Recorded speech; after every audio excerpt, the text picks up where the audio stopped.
আসসালামু আলাইকুম, কেমন আছেন আপনারা? আশা করি আপনারা সবাই ভালো আছেন। আমরা আল্লাহর মতো সবাই ভালো আছি। তো আজকে আমি বানাবো মটন কষা।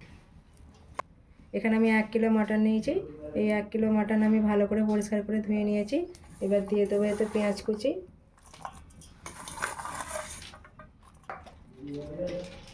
তারপর দিয়ে দেবো হলুদের গুঁড়ো, তারপর দিয়ে দেবো লঙ্কার গুঁড়ো, তারপর দিয়ে দেবো জিরে গুঁড়ো,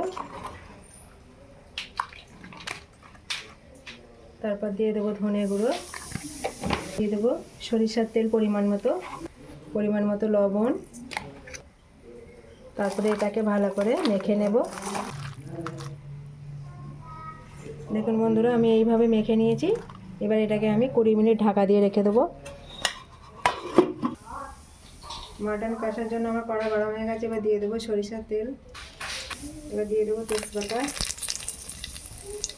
আমি এখানে স্টার নিয়েছি, এলাচ নিয়েছি 2টো, বড় এলাচ একটা, লং আছে আর দারুচিনি আছে, দিয়ে দিলাম ফোড়ন। এবার দিয়ে দেবো পেঁয়াজ বাটা, দিয়ে দেবো আদা বাটা, রসুন বাটা, দিয়ে এটাকে আমি ভালো করে কষিয়ে নেব। 20 মিনিট হয়ে গেছে। দিয়ে দেবো ভালো করে আবার কষিয়ে নেব।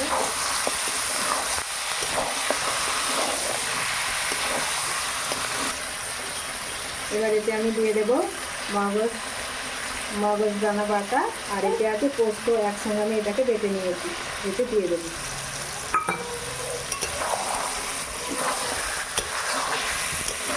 দিয়ে 15 মিনিট এটাকে আমি ঢাকা দিয়ে দেবো।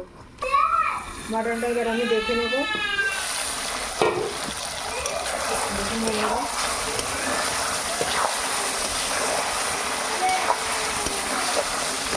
কালার আসার জন্য আমি সামান্য পরিমাণে কাশ্মীরি লঙ্কা গুঁড়ো দিয়ে দেবো।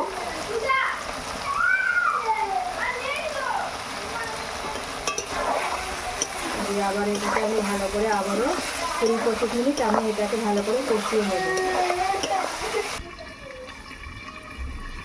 আমার 25 মিনিট হয়ে গেছে, এবার দেখে নেব।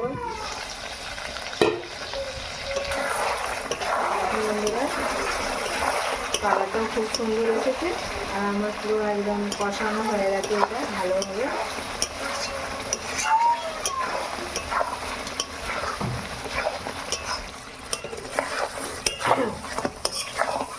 দেখুন বন্ধুরা, মাটনটা আমি এখনও কষছি এটা, কিন্তু আপনাদেরকে একটা কথা বলি, তো মাটন বলেন আর চিকেনই বলেন, যত কষবেন ততই কিন্তু টেস্ট বেশি বাড়িয়ে দেয়। সবসময় আপনারা চেষ্টা করবেন একটু কষতে থাকবেন। এবার আমি এটাতে পরিমাণ মতো পানি দিয়ে দেবো।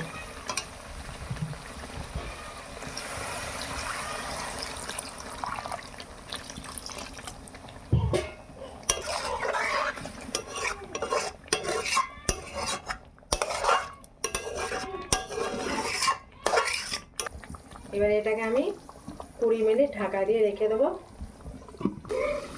20 মিনিট পর ফিরে এলাম বন্ধুরা, এবার দেখে নেব।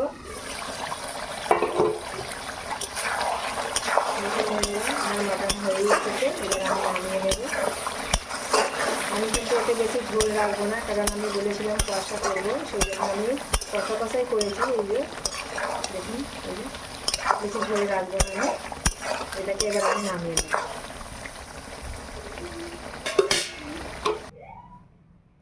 দেখুন বন্ধুরা, আমার মটন রান্নার রেসিপি কমপ্লিট হয়ে গেছে। দেখুন কত সুন্দর কালার এসেছে। এইভাবে আপনারা বাড়িতে বানিয়ে খেয়ে দেখবেন, কত সুন্দর, খুব সুন্দর লাগবে খেতে। এটাকে এইভাবে একবার বানিয়ে দেখবেন। আমার রান্নার রেসিপি আপনাদের কেমন লাগে অবশ্যই লাইক, কমেন্ট, শেয়ার করবেন। আমার চ্যানেলটিকে সাবস্ক্রাইব করবেন, পাশে থাকা বেল আইকনটিতে ক্লিক করবেন। আপনারা সুস্থ থাকবেন, ভালো থাকবেন। আল্লাহ হাফিজ।